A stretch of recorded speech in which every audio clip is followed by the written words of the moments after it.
ওই যে সেই আপনার প্রাইমারি স্কুলে ভিজিট করতে গিয়েছিলেন ইন্সপেক্টর, তারপরে প্রাইমারি না হাই স্কুল ভিজিট করতে গেছে, যায়া জিজ্ঞেস করছে ছেলেরা কি পড়ছো, বল ইতিহাস। ঠিক আছে, ইতিহাস থেকেই প্রশ্ন করব, বলতো চীনের প্রাচীর কে ভেঙেছে? ছেলেরা জবাব দিচ্ছে না, তুমি বলো তুমি বলো, কেউ বলছে না। বেঞ্চের কোনা যে ছেলেটি, সে বলছে সর্বনাশ, কেউ যখন স্বীকার করে না, এটা তো আমার মাথায় আসবে।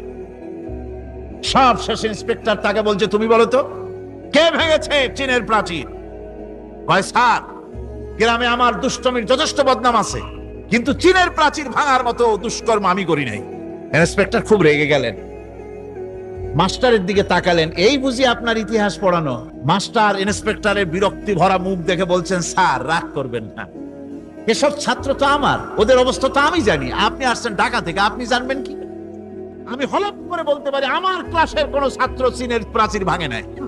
ইন্সপেক্টর রাগ হইয়া চলে গেছে হেডমাস্টারের রুমে, যায় বলছে যে আমি আপনার স্কুলের গ্রান্টকে আমি নাকচ করে দেব, মঞ্জুরি আমি ক্যান্সেল করে দেব। কেন? এই অবস্থা। হেডমাস্টার বলছে স্যার রাগ করবেন না, আপনার জন্য কিছু টাকা পয়সাও রাখছি হাদিয়া, বড় একটা চর্বিযুক্ত খাসিও জবাহ করা হয়েছে, পুকুর থেকে রুই মাছ তোলা হয়েছে। তারপরেও আমার ছাত্ররা, টিচাররা বলার পরেও যদি আপনার সন্দেহ হয়ে থাকে যে আমার ছাত্ররাই ভাঙছে, তো ওই আপনি অসন্তুষ্ট হবেন না, রাগ করবেন না স্যার, ওই প্রাচীর ভাঙতে যা খরচ লাগে আমি কিছু খরচ দেবো, তো আপনি রাগ করেন না। এখন চিন্তা করেন, স্কুলের ছাত্র থেকে শুরু করে হেডমাস্টার পর্যন্ত জ্ঞানের বহর। কোরআনে কারিমে রব্বুল আলামিন বলেন, উল্টাপাল্টা না হওয়ার কারণ শোনো, এই পৃথিবীর বুকে যত বই কিতাব আছে, যত ধর্ম পুস্তক আছে, সব পরিবর্তন হয়েছে, তারমিম তারিফ হয়ে গেছে। বাইবেলের অবস্থা তো এমন, বাইবেল সম্পর্কে বর্তমানে বলা হচ্ছে ওর ভিতরে আল্লাহর একটা ওয়ার্ডও নাই। বর্তমান বাইবেলে আল্লাহর একটা বর্ণ নাই, এত উলট পালট সর্বনাশ হয়ে গিয়েছে। এখন তারা মুসলমানদেরকে গ্রহণযোগ্য করাবার জন্য দেখুন, ষড়যন্ত্র একরকম না, হাজারো রকমের ষড়যন্ত্র। তারা তাদের বাইবেলের মধ্যে এখন লিখতেছে আয়াত নম্বর এত, আগে লিখতো পদাবলী, এত নম্বর পদ, এত নম্বর পদাবলী, এভাবে লিখতো। এখন লিখতেছে আয়াত নম্বর অত, আগে লিখতো সদা প্রভু, এখন লেখে আল্লাহ তাআলা খোদাবন্দ, আখিরাত, রিসালাত, নবুয়ত, এইসব কথাগুলি, ইসলামের মূল পরিভাষাগুলি তারা গ্রহণ করে মুসলমানদেরকে বিভ্রান্ত করার চেষ্টা করে। আমার বন্ধুগণ, সব ধর্মীয় পুস্তকগুলি যেখানে তারমিম তারিফ হয়ে গেল, কোরআনের কোনো পরিবর্তন আজও। কোরআন নাজিল হচ্ছে, রাসূল করিম বুখারী শরীফে এসেছে, প্রতি রমজান মুবারকে হযরতে জিবরাইল আসতেন, হুজুরকে বলতেন হুজুর আপনি তেলাওয়াত করেন, আমি শুনি, যতটুক নাজিল হয়েছে পড়েন। হুজুর পড়তেন, জিবরাইল শুনতেন, আবার জিবরাইল পড়তেন, হুজুর শুনতেন। এমনি করে করে যে বছর হুজুর ইন্তেকাল করবেন, হুজুরের জীবনের শেষ রমজান মুবারকে কোরআন নাজিল পরিপূর্ণ হয়ে গেছে। হযরত জিবরাইল বলেন, হুজুর কোরআন তো নাজিল তামাম হয়ে গিয়েছে, এবার আপনি পুরা কোরআন পড়ে আমারে শোনান। হযরতে রাসূল পুরাটা পড়ে 30 পারা পড়ে শোনায় দিলেন, জিবরাইল শুনলেন। এবার জিবরাইল বলেন, হুজুর আমি তেলাওয়াত করতেছি, আপনি শুনেন। হযরতে জিবরাইল 30 পারা পড়লেন, হুজুর শুনলেন। আবার হযরত জিবরাইল বলেন, হুজুর আবার আপনি পড়েন। হুজুর পড়লেন, জিবরাইল শুনলেন, আবার জিবরাইল পড়লেন, হুজুর শুনলেন। তার মানে হলো হুজুর যে বছর ইন্তেকাল করলেন, ওই বছরের রমজান মুবারকে হযরত জিবরাইল 2 বার পড়েছেন, হুজুর শুনেছেন, আর হুজুর 2 বার পড়েছেন, জিবরাইল শুনেছেন, যাতে করে একটা জের জবর, একটা আয়াত, একটা সেমিকোলন যেন বাদ না পড়ে যায়। কোরআন কারীম মুখস্থ করার জন্য আল্লাহ রাব্বুল আলামিন এটাকে স্থায়ী করার জন্য বাধ্যতামূলক করেছেন, নামাজের ভিতরে তেলাওয়াত করতে হবে। মানুষ নামাজের মধ্যে তেলাওয়াত করে সওয়াবের জন্য, সকালে পড়ে, বিকালে পড়ে, অর্থ সহকারে বুঝে পড়ে, রাত্রে পড়ে, দিনে পড়ে। পৃথিবীতে এমন একটা মুহূর্ত নাই যখন কোরআনে কারীম তেলাওয়াত হয় না। জোরে কোন সুবহানাল্লাহ। মানুষ এটাকে তেলাওয়াত করতেছে, মুখস্থ করতেছে। এই কোরআন শরীফের ভিতরে রয়েছে সবকিছু। এর মধ্যে রয়েছে ইতিহাস, এর মধ্যে আছে বিজ্ঞান, এর ভিতরে রয়েছে দর্শন, ভূতত্ত্ব, উদ্ভিদ তত্ত্ব, নৃতত্ত্ব, খতত্ত্ব, জ্যোতির্বিজ্ঞান, এর ভিতরে রয়েছে মানুষের পারিবারিক নীতি, সামাজিক নীতি, চুক্তি নীতি, বন্ধি নীতি, যুদ্ধ নীতি, মানুষের যা প্রয়োজন সবকিছু এ কোরআনে কারীমের মধ্যে আল্লাহ পাক সন্নিবেশিত করে দিয়েছেন। জোরে কোন সুবহানাল্লাহি ওয়া বিহামদিহি। কোরআন এর পরিচয়ের কথা বলতেছিলাম। আল্লাহ পাক কি কোরআন আমাদের শিখালেন, কোন কোরআন আমাদের শিখিয়েছেন, সেই কোরআনের পরিচিতি আপনাদের সামনে আমি তুলে ধরতেছি। আমি নিজে না, এবার কোরআন তার পরিচয় নিজেই দেবে। কেউ যদি কোরআনের কাছে জিজ্ঞাসা করে, কোরআন তুমি কোথা থেকে নাজিল হয়েছ, কে তোমাকে নাজিল করেছে, এই প্রশ্ন যদি কেউ কোরআনের কাছে করে, কোরআন নিজেই তার জবাব দিতে পারে কিনা? কোরআন নিজেই বলে, এ কোরআন নাজিল করেছেন তিনি, যিনি ওই সুউচ্চ আকাশ আর জমিনকে যিনি সৃষ্টি করেছেন, সেই আল্লাহ আমারে নাজিল করেছেন। কোরআনের কাছে কেউ যদি প্রশ্ন করে, ও কোরআন এই পৃথিবীতে নাজিল হওয়ার আগে তুমি কোথায় ছিলে, কেউ যদি প্রশ্ন করে, কোরআনে কারীম নিজে নিজের পরিচয় শোনায়, আমি কোথায় ছিলাম শোনো। বাল হুয়া কুরআনুম মাজিদুন ফি লাউহিম মাহফুজ, বরং এই কিতাব অতীব মর্যাদা সম্পন্ন সুরক্ষিত ফলকে লিপিবদ্ধ ছিল, আমি ছিলাম লৌহে মাহফুজে, সেখান থেকে এসেছি। যদি কেউ প্রশ্ন করে, কোরআন কি, কোরআন তুমি কার উপরে অবতীর্ণ হয়েছ, জবাব কোরআন নিজেই দেয়, ওয়া আমিনু বিমা নুজিলা আলা মুহাম্মাদ ওয়া হুয়াল হাক্কু মির রাব্বিহিম, ঈমান আনো সেই জিনিসের উপরে যেটা মুহাম্মদ সাল্লাল্লাহু আলাইহি ওয়াসাল্লামের উপর অবতীর্ণ হয়েছে।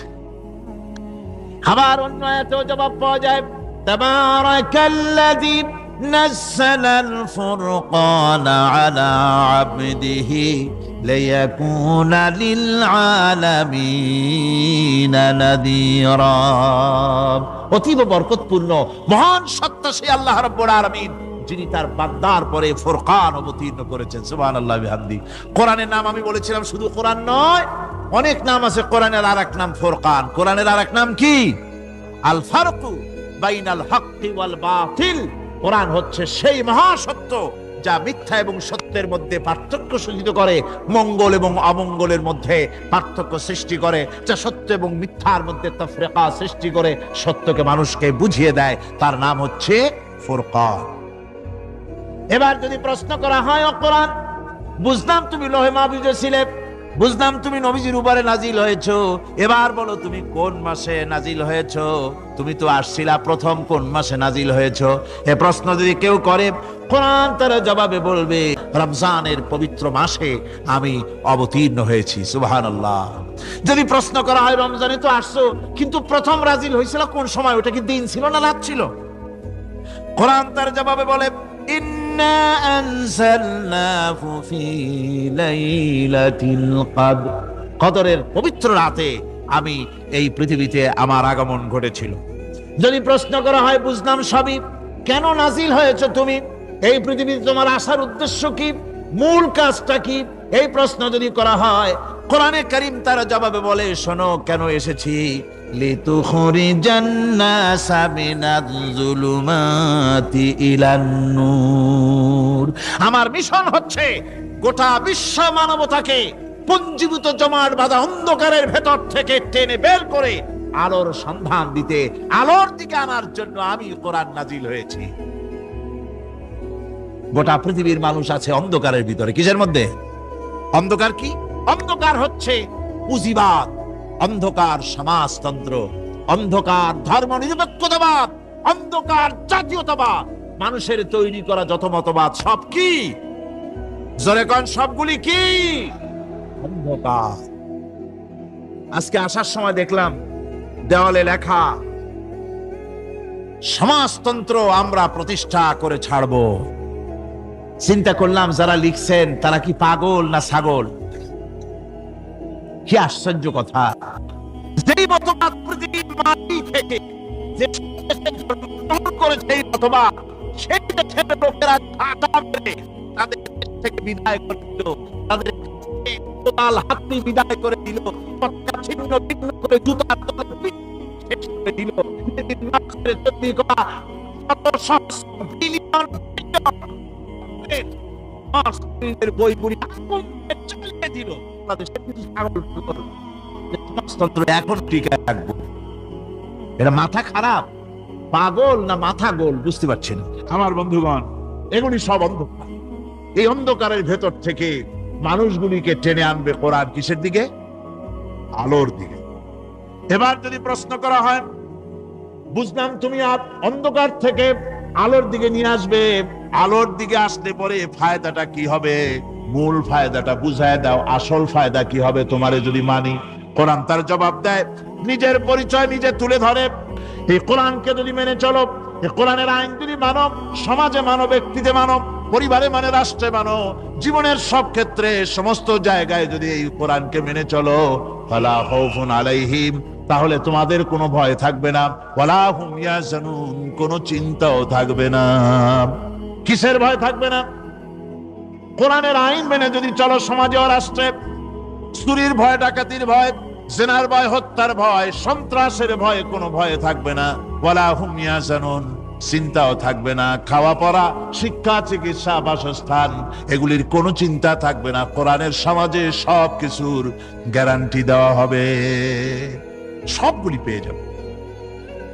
এখন যদি আবার প্রশ্ন করা হয়, কোরআন বুঝলাম তোমারে মানলে পরে সব ফায়দা হবে, তাহলে এবার জবাব দাও, তোমার ভিতরে কি রাজনীতি আছে নাকি? আমি তো মানুষ, আমার রাজনীতি করা লাগে। Man is social animal. আমরা তো জঙ্গলের পশু নই, আমরা তো মানুষ। আমাদের সমাজ আছে, আমাদের পৌর নির্বাচন আছে, আমাদের জাতীয় নির্বাচন আছে, আমাদের কলকারখানা আছে, জমিন আছে, আমাদের রাজনীতি, অর্থনীতি, সমাজনীতি আছে, পারিবারিক নীতি আছে, অনেক নিয়ম মালা আছে, নিয়ম নীতি আছে। তোমারে মানলে তোমার ভিতরে কি ওগুলো আছে নাকি সে কথা বলো। কোরআন তার জবাবে বলে, وَنَزَّلْنَا عَلَيْكَ الْكِتَابَ تِبْيَانًا لِكُلِّ شَيْءٍ وَهُدًى وَرَحْمَةً وَبُشْرَى لِلْمُسْلِمِينَ। কোরআন জবাবে বলে, শুনে রাখো, শুধু অর্থনীতি, সমাজনীতি নয়, শুধু রাজনীতি আর শিক্ষানীতি, যুদ্ধনীতি নয়, তোমার জীবনে যা কিছু দরকার, ইহকালে যা কিছু দরকার, পরকালে, সব কথাগুলি আল্লাহ রব্বুল আলামিন আমি কোরআনের সিনার ভিতরে খুলে খুলে বর্ণনা করে দিয়েছেন। সব কথা কোরআনে কারীমের ভিতরে রয়েছে। তোমার এমন কোন জিনিস নাই যা তুমি কোরআনে কারীমের মধ্যে পাবে না। তোমার সমস্ত প্রয়োজন আমার বুকের মধ্যে আল্লাহ দিয়ে দিয়েছেন। বিজ্ঞান আছে, দর্শন আছে, ইতিহাস আছে, সব আছে এর মধ্যে। তবে কোরআনের মধ্যে বিজ্ঞান আছে বলে আমি এটাকে বিজ্ঞানের কিতাব বলবো না, দর্শন আছে বলে দর্শনের কিতাব আমি বলবো না, রাজনীতি আছে বলে কোরআনকে আমি রাজনীতির কোন কিতাব বলবো না। কোরআন তাহলে কি? কোরআন হচ্ছে অর্থনীতি, সমাজনীতি, রাজনীতি, পারিবারিক নীতি, মানুষের জীবনের যা কিছু প্রয়োজন, সমস্ত নীতি মালার নীতি গ্রন্থের নাম হতেছে কোরআনে কারীম। সমস্ত নীতিমালার নীতি গ্রন্থ কোরআন। এখানে রয়েছে সব কিছুর উৎস, যেটা গ্রহণ করলে পরে মানুষ আরামে থাকতে পারবে। অমুসলিম নাগরিক বৃন্দ তাদের নাগরিক মর্যাদা পাবে। মুসলমান, কৃষক, নারী, চিকিৎসা, কৃষিবিদ, সাধারণ মানুষ, রং, বর্ণ, ভাষা নির্বিশেষে গোটা মানব সভ্যতা আরামে বাস করতে পারবে। পশু পাখিও আরামে থাকবে, গাছপালাও আরামে থাকবে, যেহেতু নির্দেশ হয়েছে বিনা প্রয়োজনে গাছের পাতাটিও ছিল না। ইসলামের সমাজ যদি চালু হয়, গাছেরাও আরাম পাবে, পাহাড়ও আরাম পাবে। চট্টগ্রামের লোকেরা যেভাবে পাহাড় কাটা আরম্ভ করেছে, এটা বড় দুঃখজনক। আপনারা পাহাড় কাটতেছেন না, আপনাদের নিজেদের পায়ে নিজেরা কুড়াল মারতেছেন। খবরদার পাহাড় কাটবেন না। আল্লাহর প্রকৃতির ভারসাম্য আপনারা নষ্ট করছেন বলে ওজোন স্তরে ফাটল ধরেছে। তা রিপেয়ার করার জন্য আজকে বিশ্বের সব বিজ্ঞানীরা হতাশ হয়ে গিয়েছে, পাগল হয়ে গেছে। কেমনে এই ওজোন স্তরের ফাটলকে রিপেয়ার করব? ওজোন স্তরটা কি? ওজোন স্তর হচ্ছে সুবহানাল্লাহ, আল্লাহর যে কত দয়া।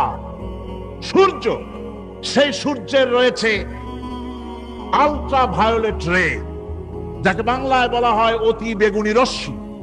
যে রশ্মিটা সৃষ্টি জগতে যদি আসে আর তা যদি কোনো প্রাণীর শরীরকে টাচ করে, তাহলে সমস্ত প্রাণী ক্যান্সার হয়ে, এক্সিমা হয়ে, বিখাউস হয়ে, অ্যাজমা হয়ে সমস্ত প্রাণী মরে যাবে, কেউ বাঁচবে না। মারাত্মক রশ্মি। সেই রশ্মিটা যাতে সৃষ্টি জগৎকে টাচ করতে না পারে, সেজন্য আল্লাহ পাক একটা ওজনের স্তর তৈরি করেছেন। ওখানে এসে ওটা বাধাপ্রাপ্ত হয়, পৃথিবীর মাটিতে আসে না। যা কিছু পৃথিবীর মানুষের জন্য, পৃথিবীর জন্য কল্যাণকর, সেগুলি সূর্য থেকে আসতে থাকে। সুবহানাল্লাহ ওয়া বিহামদিহি। যেটা ক্ষতিকর সেটা আল্লাহ পাক আটকায় রাখেন। এখন সেই ওজনের স্তরে ফাটল ধরলো। কেমনে ফাটল ধরলো? ফাটল আপনি আমি ধরাইছি। আপনি বলবেন যেটা কেমন কথা, আমি তো ওইখানে যাই নাই, আমি ফাটল ধরাইলাম কেমনে? আপনি আমি ওজনের স্তরে ফাটল ধরিয়েছি, তার অর্থ এই নয় যে আপনারা গিয়ে ওখানে কুড়াল মারিয়ে ওটারে ভাঙছেন। তাহলে ওটা কি হয়েছে? কোরআনে কারীমে রব্বুল আলামিন বলেন, ওয়ামা আসাবাকুম মিন মুসিবাতিন ফাবিমা কাসাবাত আইদিকুম ওয়া ইয়াফু আন কাসীর।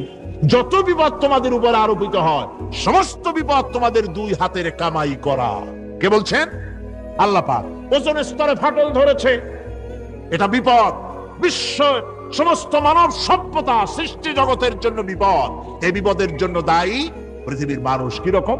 সেটা হচ্ছে গাড়ির পেছন থেকে যে কালো ধোঁয়া বের হয়, কল কারখানার চিমনি থেকে যে কালো ধোঁয়া বের হয়, এই কালো ধোঁয়াগুলি, তারপরে সমস্ত কেমিক্যাল উইপেন সেগুলি যে টেস্ট করা হয়, তার রিয়াকশন ইত্যাদি, এই কালো ধোঁয়া এবং সমস্ত মারণাস্ত্রগুলি এক্সপেরিমেন্ট করার সমস্ত এই রিয়াকশনগুলি সবগুলি গিয়ে ওই ওজোন স্তরে ফাটল ধরিয়ে দিয়েছে। আস্তে করে পাতলা হয়ে এটা ফেটে গিয়েছে, অতি বেগুনি রশ্মি আসা শুরু করেছে।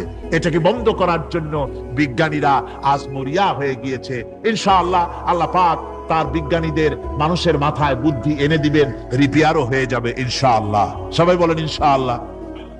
তাহলে বললাম কেন এই কথাটা? এই জন্য বললাম যে কোরআনে কারীমের মধ্যে আল্লাহ রাব্বুল আলামিন সব কথা বলে দিয়েছেন, কোনো কথা বাদ রাখেন নাই। পাহাড়গুলি ভেঙে আমরা ক্ষতি করতেছি, গাছগুলি কেটে আমরা ক্ষতি করতেছি, প্রকৃতির ভারসাম্য নষ্ট করে দিচ্ছি, ফলে সমুদ্রের পানি স্ফীত হচ্ছে, ভূমিকম্প বাড়তেছে, ঘূর্ণিঝড় হচ্ছে, টর্নেডো হচ্ছে, পৃথিবী বিধ্বস্ত হয়ে যাচ্ছে, ক্লাইমেটের পরিবর্তন আসছে। আজকে পৌষ মাস, দেখেন বাংলা ভাষাকে কত মহব্বত করি।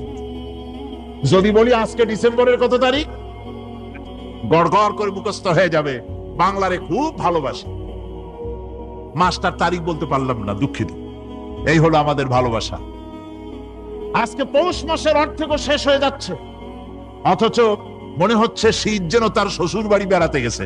এই যে অবস্থা, এই অবস্থা শুধু বাংলাদেশে নয়, গোটা পৃথিবীতে ক্লাইমেটের একটা বিরাট পরিবর্তন আসতেছে, একটা বড় রকমের পরিবর্তন আসতেছে।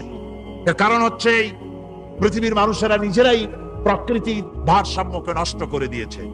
এই ভারসাম্য নষ্ট হওয়ার কারণে আবহাওয়ার পরিবর্তন হচ্ছে, সামুদ্রিক জলোচ্ছ্বাস বাড়তেছে, ভূমিকম্প, আগ্নেয়গিরি ইত্যাদি হচ্ছে এবং পৃথিবীর মানুষ বিধ্বস্ত হচ্ছে। বলতেছিলাম এই কোরআনে কারীমের মধ্যে আল্লাহ পাক সব কথা বলে রেখেছেন। যদি জানতাম, বুঝতাম, তাহলে এই অবস্থার সৃষ্টি হতো না। এটা বিজ্ঞানের বই নয়, রাজনীতির বই নয়, সমাজনীতির বই নয়, বরং সমস্ত নীতিমালার উচ্চ জ্ঞানের উচ্চ হচ্ছে আল কোরআন। জ্ঞানের উচ্চ কি? আরো জোরে বলেন, জ্ঞানের উচ্চ কি? আল কোরআন। পবিত্র কোরআনে এমন এমন ঘটনা আল্লাহ পাক বলেছেন যা ষষ্ঠ শতাব্দীর দুনিয়া এ সম্পর্কে কিছুই জানতো না। অবশ্য কিছু কিছু ঘটনা ইহুদিদের কিতাবে অতিরঞ্জিত আকার এবং বিকৃত অবস্থায় এসেছে, কিন্তু কোরআনে কারীম দুনিয়ার মানুষকে আদম সৃষ্টি, নূহের বন্যা, তারপরে মুসা আলাইহিস সালাম ফেরাউনের ঘটনা, ইব্রাহিম আলাইহিস সালামের নমরুদের ঘটনা এবং ইউসুফ আলাইহিস সালামের কাহিনী সবগুলিকে সুন্দর করে কোরআন শরীফ উপস্থাপনা করেছে রাসূলের মাধ্যমে, যা পৃথিবীর ইতিহাসে কেউ জানতো না। সেগুলি আল্লাহ পাক জানাইছেন কিভাবে? কোরআনে কারীম বলছে, তিলকা মিন আম্বাইল গায়বি নুহিহা ইলাইকা মা কুনতা তা'লামুহা আনতা ওয়ালা কওমুকা মিন ক্বাবলি হাদা। এ হলো সব অজ্ঞাত ঘটনা। সমস্ত ঘটনাগুলি আল্লাহ পাক তার হাবিবকে শুনিয়ে বলে দিলেন, সব অজ্ঞাত ঘটনা যা তুমি জানতে না, তোমার কোনো জানা ছিল না, আমি ওহীর মাধ্যমে তোমাকে সব জানাইছি। ইউসুফ আলাইহিস সালামকে যখন তার ভাইয়েরা কুয়ার মধ্যে ফেলে দিতেছিল, তখন তুমি উপস্থিত ছিলে না, এই ঘটনা ওহীর মাধ্যমে আমি জানালাম। মুসা আলাইহিস সালামকে যখন ফেরাউন দরিয়ার ভিতরে ফেলে দিল, সেই সময় তুমি সিনাই পর্বতের পাশে দাঁড়িয়ে সব দৃশ্য লক্ষ্য করনি, অথচ আমি ওহির মাধ্যমে সব তোমাকে খুলে খুলে বলে দিয়েছি। আল্লাহ পাক সমস্ত ঘটনাগুলিকে বলে বলে কোরআন শরীফের মধ্যে সব সাজিয়ে দিলেন, বলে দিলেন। তিনি বললেন, ওয়ামা কুনতা বিজানিবিল গারবি ইয কাদাইনা ইলা মুসাল আমরা ওয়ামা কুনতা মিনাশ শাহিদিন। ফিরআউন যে মুসার সঙ্গে যে ব্যবহারটা করলো, এ সময় সেখানে তুমি উপস্থিত ছিলে না, আমি ওহীর মাধ্যমে তোমাকে তা জানিয়েছি। কাযালিকা নাকুসসু আলাইকা মিন আনবাই মা ক্বাদ সাবাকা ওয়া ক্বাদ আতাইনাকা মিন লাদুন্না যিকরা। আল্লাহ পাক বলেন, এভাবে আমি আপনার কাছে অতীত ঘটনাবলী ওহীর মাধ্যমে নিখুঁতভাবে আপনার সামনে সব বলে দিয়েছি। আমার ভাইয়েরা, এই বিশ্বলোকে ঊর্ধ্ব লোক সম্পর্কে নিয়ে ভুল তথ্য বর্ণনা আল্লাহ পাক করে দিয়েছেন কোরআনের মাধ্যমে। 1665 খ্রিস্টাব্দে স্যার আইজাক নিউটন তিনি আবিষ্কার করলেন মাধ্যাকর্ষণ শক্তিকে। এই মাধ্যাকর্ষণ শক্তি, ল অফ গ্রাভিটেশন, এ সম্পর্কে মানুষের এই থেকে কিছু জানলো, কিন্তু আজ থেকে 1400 বছর আগে আল্লাহ রাব্বুল আলামিন তার উম্মি নবী, যিনি কোনো বিজ্ঞানাগারে লেখাপড়া করেন নাই, কোনো সায়েন্স রিসার্চ করেননি, যিনি কোনো কলেজ ইউনিভার্সিটিতে পড়াশোনা করেননি, তার মাধ্যমে জানিয়েছেন মাধ্যাকর্ষণ শক্তির কথা। কোরআন বলছে, ইন্নাল্লাহা ইউমসিকুস সামাওয়াতি ওয়াল আরদা আন তাজুলা। এই পৃথিবী এবং সমস্ত গ্রহ উপগ্রহকে আল্লাহ পাক বলছেন, আমি এমন এক শক্তি দিয়েছি যে শক্তির মাধ্যমে একটা আরেকটাকে আকর্ষণ করে রাখছে। এই পৃথিবীতে মাধ্যাকর্ষণ শক্তি শুধু পৃথিবীর নাই, সূর্যের আছে, মঙ্গলের আছে, নেপচুনের আছে, ইউরেনাসের আছে, বৃহস্পতির আছে। প্রত্যেকটি গ্রহের আলাদা আলাদা মাধ্যাকর্ষণ শক্তি আছে, আর এই শক্তির বলে একটা আরেকটাকে টেনে ধরছে, যাতে করে বিচ্ছিন্ন হয়ে না যায়, যাতে করে ধ্বংসপ্রাপ্ত না হয়। এগুলি আল্লাহ পাক এই তথ্যগুলি কোরআনে কারীমের মধ্যে বলেছেন। ফলে মরিস বুকাইলির মতো লোক, যিনি ফরাসি দার্শনিক, তিনি বলেছেন দুনিয়ার সমস্ত বিজ্ঞানীদের থিওরি হচ্ছে এই, যে বিজ্ঞানের কোন থিওরি ফাইনাল নয়। আজ একটা হচ্ছে, কাল সেটাকে পরিবর্তন করে নতুন আরেক থিওরি আসতেছে। কিন্তু কোরআনে কারীমের মধ্যে, আমি মরিস বুকাইলি বলছেন, কোরআন শরীফের ভিতরে আমি যে বিজ্ঞানের তথ্য পেয়েছি, থিওরি পেয়েছি, তার কোনো পরিবর্তন আজও হয় নাই, ভবিষ্যতেও হওয়ার কোনো সম্ভাবনা নাই। মরিস বুকাইলি মনে করেছিলেন বেদ আর বাইবেলে যেমন ভুল আছে, কোরআন শরীফে ওই রকম ভুল আছে, নাউজুবিল্লাহ। সেই জন্য তিনি আরবি শিখলেন কোরআন বোঝার জন্য, ভুল ধরার জন্য। কোরআন শিখলেন কি জন্য? ভুল ধরার জন্য। আর এমন শেখা শিখছেন, ওই আরবি শিক্ষা মানে আমাদের দেশের লোকদের মতো আনাকুম জানাকুম শেখে নাই, ভালো করেই শিখছে, ভালো করেই মুখস্থ করেছে, তার ভালো করে আরবি শিখেছেন, তারপরে কোরআন শরীফ পড়েছেন, তারপরে তিনি এ কোরআন পড়ে তেলাওয়াত করে বুঝে এরপরে তিনি বই লিখেছেন the Bible, the Quran and science. এই বইয়ের মধ্যে তিনি পরিষ্কার লিখেছেন, কোরআন পড়লাম, এর ভিতরে একটা নকতা দেওয়ার, একটা কলমের ফোঁটা দেওয়ার জায়গা কারো নাই। কোরআন নিঃসন্দেহে মহান স্রষ্টা আল্লাহ রাব্বুল আলামিনের মানুষের বানানো কিতাব, এটা হতে পারে না।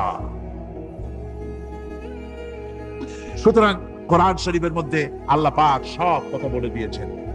বিজ্ঞানের সাথে কিন্তু কোরআনের সংঘর্ষ নাই। অনেকে মনে করে যে বিজ্ঞান আর কোরআন এর মধ্যে বিরাট সংঘর্ষ। না, বিরাট সংঘর্ষ নয়, দুই একটা পয়েন্টে সংঘর্ষ থাকতে পারে। অধিকাংশ ব্যাপারই বিজ্ঞান, আমি মনে করি বিজ্ঞানের আবিষ্কার যত বাড়বে, কোরআন বোঝা মানুষের জন্য তত সহজ হবে, এটা আমার ধারণা। বিজ্ঞানের সাথে দুই একটা পয়েন্টের উপরে সংঘর্ষ আছে, যেমন চন্দ্র এবং সূর্য সম্পর্কে, সৌরজগৎ সম্পর্কে Copernicus, Kepler, Galileo, Newton, Einstein মহাশূন্য সম্পর্কে যে সব বক্তব্য রেখেছেন, সেসব বক্তব্যের সাথে কোরআন শরীফের কিছুটা বৈপরীত্য রয়েছে।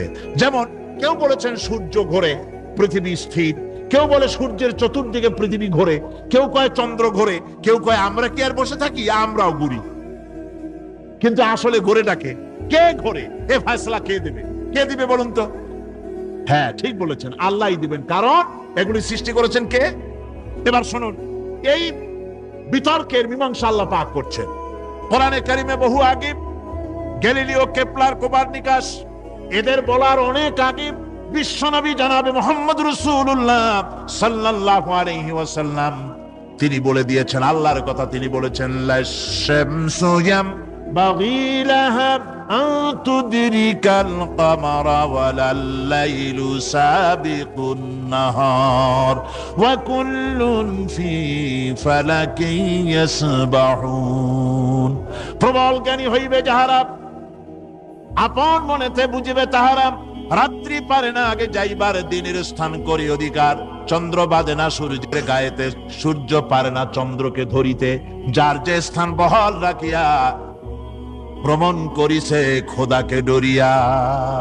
আল্লাহ রাব্বুল আলামিনকে ভয় করে সব ঘুরছে, চাঁদও ঘোরে, সূর্য ঘোরে, মঙ্গল ঘোরে, ইউরেনাস ঘোরে, বৃহস্পতি ঘোরে, পৃথিবীও ঘোরে, সব ঘুরছে তো ঘুরছেই, বন বন করে ঘুরছে একটা নির্দিষ্ট কক্ষপথে, আপন আপন কক্ষপথে ঘুরছে, যার ফলে অ্যাক্সিডেন্ট হয় না। সুবহানাল্লাহ। নির্ধারিত কক্ষে ঘুরছে,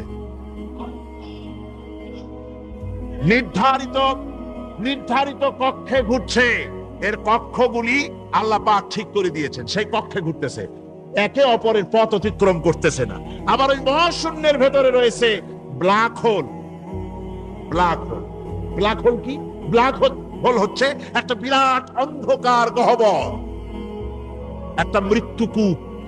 এত বড় বিরাট ব্ল্যাক হোল মহাশূন্যে আছে, বিজ্ঞানীরা হয়রান হয়ে গেছে। তার এত বড় শক্তি, সে শুধু তারা খায় না, কোন তারকা ঘুরতে ঘুরতে যদি তার কাছে এসে যায় তারাকে খেয়ে ফেলে। কোন আলো যদি কাছে আসে, আলো শুষে নিতে নিতে আলো যার থেকে এসেছে সেটাকেও শেষ করে ফেলে। এ ধরনের একটা দারুণ আকর্ষণী শক্তি তার মধ্যে আল্লাহ সৃষ্টি করেছেন। একটা ব্ল্যাক হোল আছে মহাশূন্যের ভিতরে। সূর্য, চন্দ্র, গ্রহ, নক্ষত্র, যে সূর্য পৃথিবীর চাইতে 13 লক্ষ গুণ বড়, এমন 2 কোটি সূর্য খাইয়া হজম করতে পারে এত বড় ব্ল্যাক হোল আল্লাহ তৈরি করে রেখেছেন মহাশূন্যের উপরে। রয়েছে মিল্কি ওয়ে, রয়েছে গ্যালাক্সি, অন্তত 10,000 কোটি, 10 সহস্র কোটি তারকা দিয়ে সমৃদ্ধ গ্যালাক্সি মিল্কি ওয়ে, যেটা অন্ধকার রাত্রে, তারকা সজ্জিত রাতে উত্তর দক্ষিণ দিকে টানা একটা পথের মতো দেখা যায়। এটা হচ্ছে গ্যালাক্সি, এইটাকে বলা হয় মিল্কি ওয়ে। এটা হচ্ছে ছায়াপথ। অসংখ্য তারকা এর মধ্যে রয়েছে। কত বড় বড় তারকা, অনেক দূরে, তাই আমরা দেখি বিন্দু বিন্দু। আসলে কি বিন্দু না? কত বড় জানেন? বিজ্ঞানীরা বলেছেন দৈত্যের মতো বিরাট বিরাট তারকা আছে, যে সূর্য পৃথিবীর চাইতে 13 লক্ষ গুণ বড়। এরকমের সূর্যের অন্তত 3 কোটি সূর্য খাইয়া হজম করতে পারে এরকম অসংখ্য তারকা মিল্কি ওয়ের ভিতরে আল্লাহ সৃষ্টি করেছেন। আর মানুষ লাফায়, 4 আঙ্গুল মানুষ খালি লাভ দেয় মোষ কতগুলো রাখিয়া। কোন আনন্দে লাফা! কি শক্তি তোমার! মহাশূন্যের তুলনায় এই পৃথিবীর অবস্থান কি জানেন? এই জন্য যত বেশি পড়াশোনা করবেন মাথা নত হয়ে যাবে। কমিউনিস্ট হয় ছাগলেরা, বুদ্ধিমান কোনোদিন কমিউনিস্ট হয় না। কারা কমিউনিস্ট হয়? যাদের আকল নাই, যাদের জ্ঞান নাই, বুদ্ধি নাই, ওরাই কমিউনিস্ট হয়। কোন চিন্তাবিদ, কোন বিজ্ঞানী কমিউনিস্ট হয় না। মাথা নত হয়ে যায়, আল্লাহর এই সৃষ্টি দেখে পাগল হয়ে যায়। নিঃসন্দেহে আল্লাহ আছেন, নইলে পরে এগুলি হয় কি? আমি চিন্তা করে পাই না কমিউনিস্ট হয় কেমন, কতখানি পাগল হইলে হয়। ছোট্ট একটা রুমাল দেখলে মনে করি কোন তাঁতি এটারে বানাইছে। একটা এই কি জানি কয় মাইক দেখলে মনে করি কেউ এটাকে বানাইছে। টেবিল দেখলে মনে করি কেউ বানাইছে। ফ্রিজ দেখলে মনে করি বানাইছে কেউ। একটা সুই দেখলে মনে করি কেউ এটাকে বানাইছে। আর এই বিশাল পৃথিবী, ওই বিশাল আকাশ, কমিউনিস্টরা কয় এমনি এমনি হয়েছে। কয় বোতল খায় দৈনিক আল্লাহ জানে। আমার বন্ধুগণ,